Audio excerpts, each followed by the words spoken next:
All right, so today we're going to dig into this really fascinating strategy report that has a pretty wild theory about what's really driving the global economy. And it's not about the usual suspects like inflation targets or what the Fed is doing. Nope. It all comes down to a very specific group of 2.5 million Americans. So, how is it possible that the fate of the entire world economy hangs on this one small group? Well, let's break it down. So this quote right here, this is the big takeaway from the report, and it just completely flips the script on how we normally think about economic crises. The conventional wisdom is always that a bad economy, a recession, causes the stock market to crash. But this report, it argues the real danger today is the exact opposite. Okay, so how on earth is that even possible? I mean, really, how could a stock market crash cause a recession, and not the other way around? That's the big puzzle we're going to solve here. And let me tell you, the answer is, well, it's pretty elegant, but it's also a little bit unsettling. All right, so to solve this whole puzzle, we have to start by wrapping our heads around a concept that just feels backwards. The idea of a crash-led recession. What does that even mean? You know, the textbook scenario, right? It's what we're all familiar with. Businesses slow down, people start losing their jobs, a recession kicks in, and then, after all that, the stock market crashes. But the report we're looking at, it flips that completely on its head. It says the real danger is an economy that looks pretty healthy on the surface, but then gets plunged into a recession because the market crashed first. So if a market crash is what could kick off a recession, then what, or who, is at the very center of this fragile system? Well, this brings us to the main characters of our story, a group of 2.5 million retirees who have, kind of unexpectedly, become the engine for the entire U.S. economy. 2.5 million. This is the number. You got to remember this number. According to this report, understanding what this 2.5 million represents is the key to unlocking everything. The strange resilience of the American economy, its stubborn inflation, and, yeah, its single biggest vulnerability. So who are these 2.5 million people exactly? Well, the report calls them excess American retirees.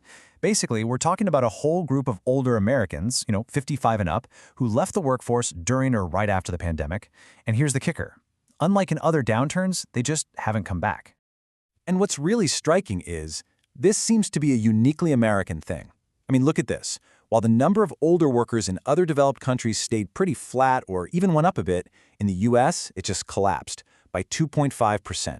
That drop, that is our 2.5 million people. So why? Why did this happen in the U.S.? Well, the report points to two main reasons. First, pretty straightforward, the pandemic itself. The health risks were a huge disincentive for more vulnerable older workers. But second, and this part is absolutely crucial, the huge stock market boom that happened after COVID meant the retirement accounts, their 401ks, suddenly looked fat enough to actually retire on. Okay, so you've got these 2.5 million new retirees, and they're feeling pretty good, flush with cash from the stock market. Now, this creates a really powerful economic force, a very specific dynamic. Demand goes way up, while supply gets pulled way down. Think of it like a 1-2 punch. It's simple, but really powerful.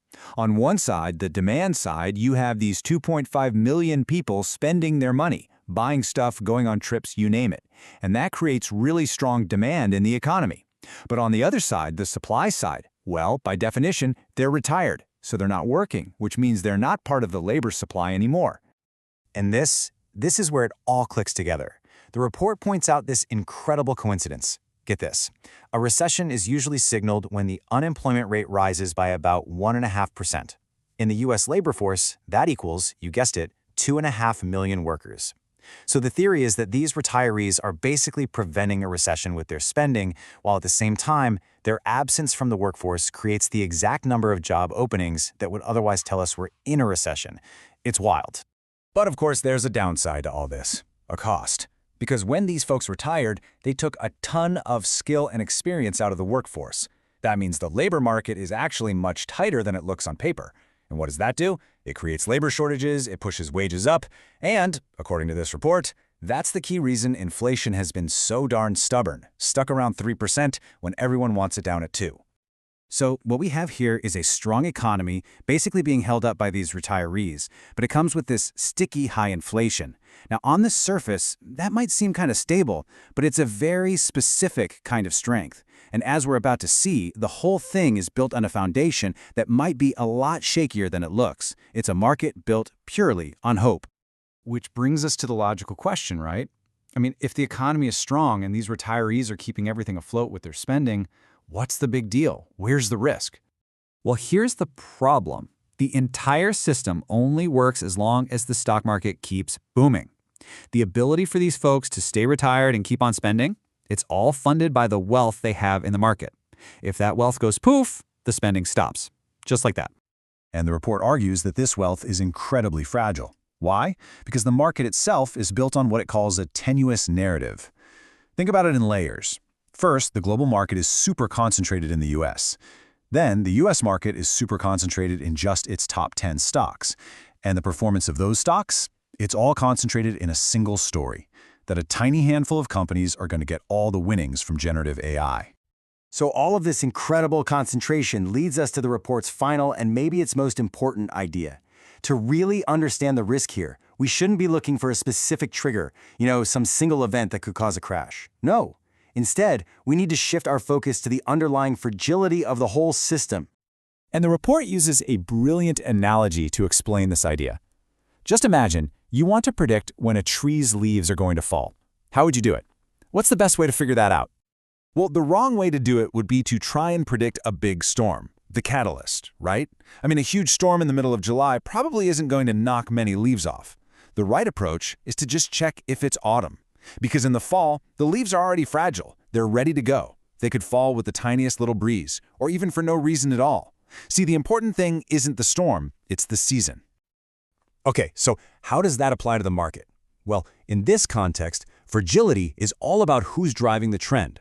If a stock is just going up because a bunch of short-term traders are hopping in and out, that's a fragile trend. But if it's being pushed up by long-term believers, it's way more solid. The big concern in this report is that the market right now is getting more and more fragile, that it's autumn, driven by short-term hope instead of long-term fundamentals. All right, so let's put all the pieces together one last time. You have 2.5 million retirees who are basically bankrolling the strong U.S. economy with their stock market money. Their spending stops a recession from happening, but it also keeps inflation hot. The problem is all that money depends entirely on a super fragile market rally that's all about a handful of stocks and one single story. If that story falls apart and the market crashes, poof, the wealth disappears, the spending grinds to a halt, and that is what kicks off a recession. And all of this leads to the final, really provocative question at the heart of the report. It's a pretty startling thought, isn't it? That the stability of the entire global economy might just be resting on the 401ks of this one very specific group of 2.5 million Americans. It's a really wild idea to chew on.